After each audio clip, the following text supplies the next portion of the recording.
Oi, pessoal, aqui é a Mara Paula e hoje eu estou com o Dr. Breno Guzmão, médico hematologista da BP, a Beneficência Portuguesa de São Paulo, e com a Márcia Vaz, paciente de mieloma, para falarmos sobre o diagnóstico, tratamento e prognóstico deste câncer. Roda a vinheta.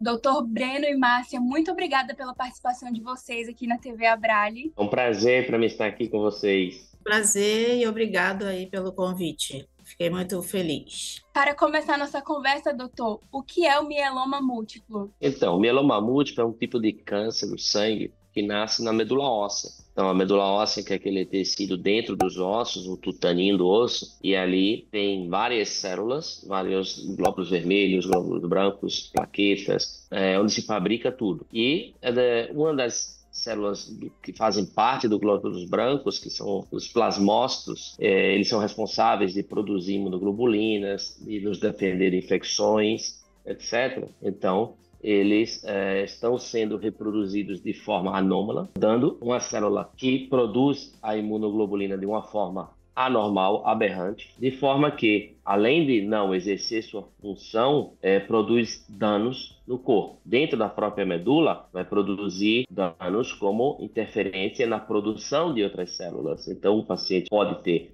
anemia, plaqueta baixa, glóbulos brancos baixos, mas essa produção anômala também de imunoglobulinas, provocada pelos plasmócitos anômalos, eles podem se depositar, e aí se depositar, por exemplo, em alguns órgãos. Pode depositar no rim, provocar insuficiência renal. Também essas células alteram o metabolismo nos ossos e provocam as lesões líticas, pela alteração no metabolismo ósseo, também provocado pelas células. Então, como eu falei, um tipo de câncer do sangue, que é uma célula nossa que se transformou e agora ela está sendo fabricada de uma forma errada e produz todas essas interferências no nosso corpo. Márcia, você apresentou sintomas da doença? Como foi seu diagnóstico? Sim, apresentei. Começou com uma anemia, né? Eu sou enfermeira, né? Aposentei por causa do mieloma, mas já tinha 32 anos de serviço. E mais ou menos em fevereiro de 2014 eu me senti muito cansada, né? E aí eu imaginei que era o cansaço da correria, né? De 2 empregos, enfermeira, para lá e para cá, mas eu tinha uma consulta com o proctologista, porque eu tenho doença de Crohn desde meus 18 anos, diagnosticada.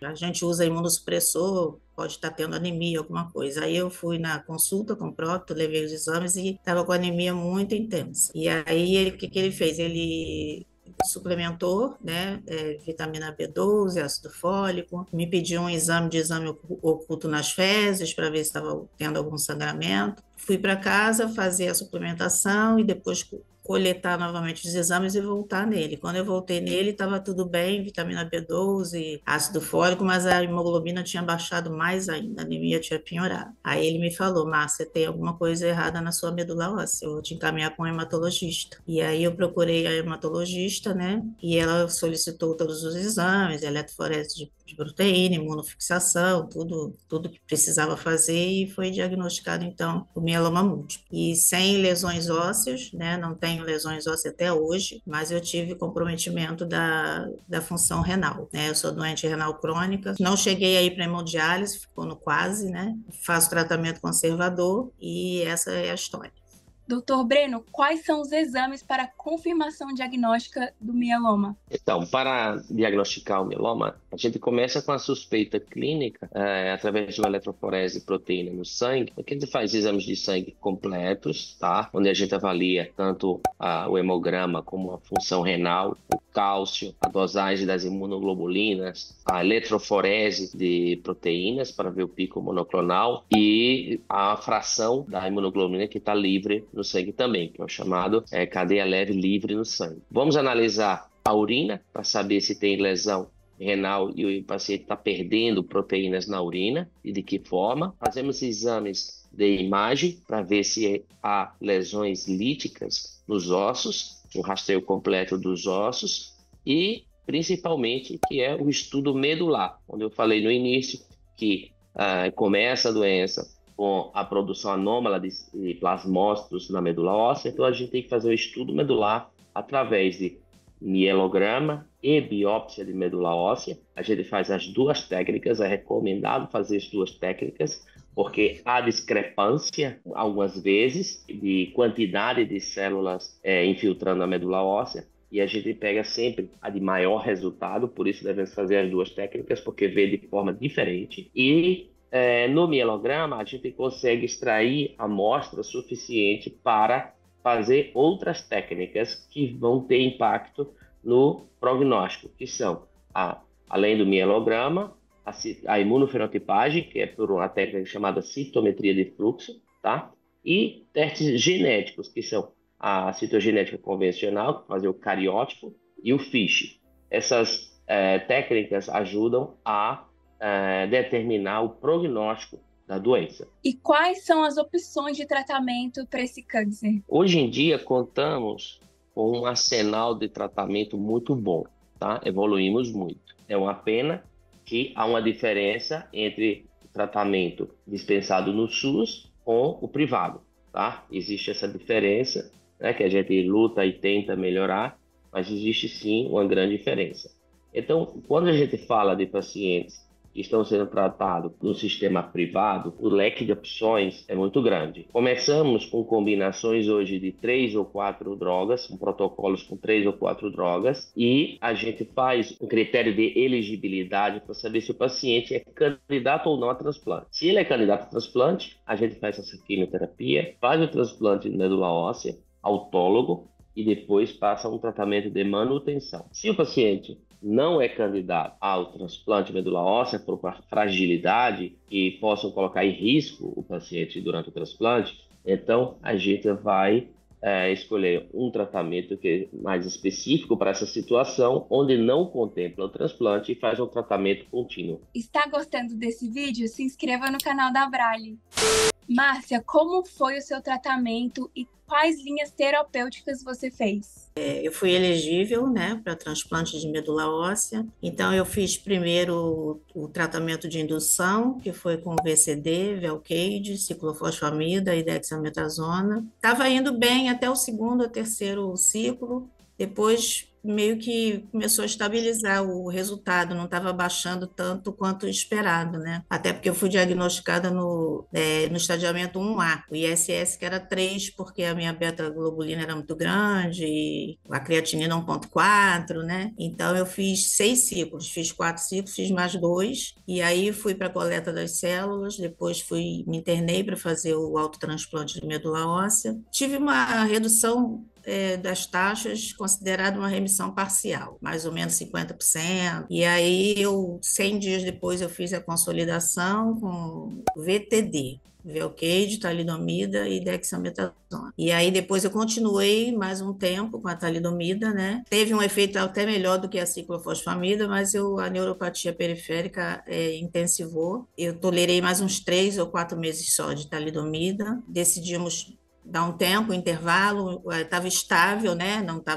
A doença não estava nem progredindo, nem regredindo, ficou estabilizado ali alguns meses. E aí chegou no Brasil, a Anvisa aprovou o carfilzomib, que foi na mesma época que o daratumumab, se não me engano, final de 2016. E aí, logo depois também, as minhas taxas monoclonais começaram a subir um pouquinho. E aí, meu hematologista, do Rafael Cunha, falou, vamos começar a tratar. Aí a gente decidiu começar com caicprólise e dexametasona, começou a dar um efeito muito bom. E aí a gente continuou fazendo por aproximadamente um ano e pouquinho, e aí finalmente conseguiu colocar o mieloma para dormir. Eu entrei em remissão em julho de 2018, né? Como nessa época, né, eu estava com um pouquinho de toxicidade, minhas plaquetas estavam ficando um pouco baixas, né, em torno de 50 mil. E aí também o carfilzomib ele pode ser um tanto cardiotóxico. E eu fazia o ecodoppler de 4 em 4 meses e num desses exames deu uma alteraçãozinha nas artérias pulmonares, um aumento da pressão. Então o Dr. Rafael me propôs a gente dar um intervalo para ver como é que a doença ia se comportar, se ia continuar em remissão. Completo agora 6 anos em julho nessa mesma situação. Não uso nada e o mieloma continua em remissão. remissão. Que maravilha.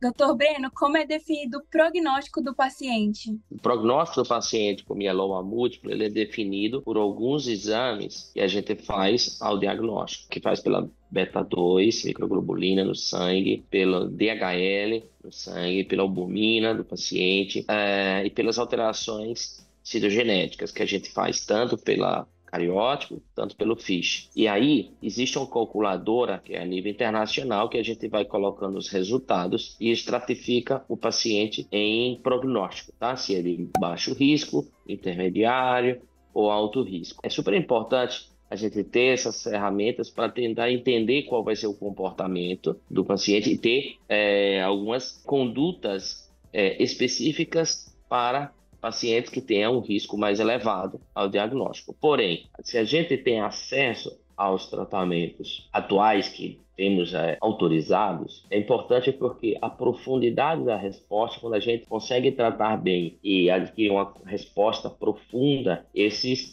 resultados são tão impactantes que podem quase igualar a um resultado de um prognóstico ruim, então negativar essa característica ao diagnóstico. Então, por exemplo, tem estudos que mostram que pacientes idosos que eram de mau prognóstico tiveram uma sobrevida muito boa porque o tratamento foi muito eficaz e alcançou uma resposta profunda. Então, desafiou essas características iniciais. Então, por isso que é tão importante a gente contar com tratamentos modernos e eficazes. Perfeito. Márcia, e como você está hoje em dia? Bom, hoje em dia eu estou bem, né? Como eu falei, são 6 anos em remissão, sem tomar nenhum medicamento, e 10 anos de diagnóstico. Então, eu me lembrando aqui que na década de 84 até 93, eu fui chefe da oncologia de enfermagem, né? Do Hospital Central do Exército, e tive alguns pacientes de mieloma, né? Realmente era uma doença rara, ainda é considerada,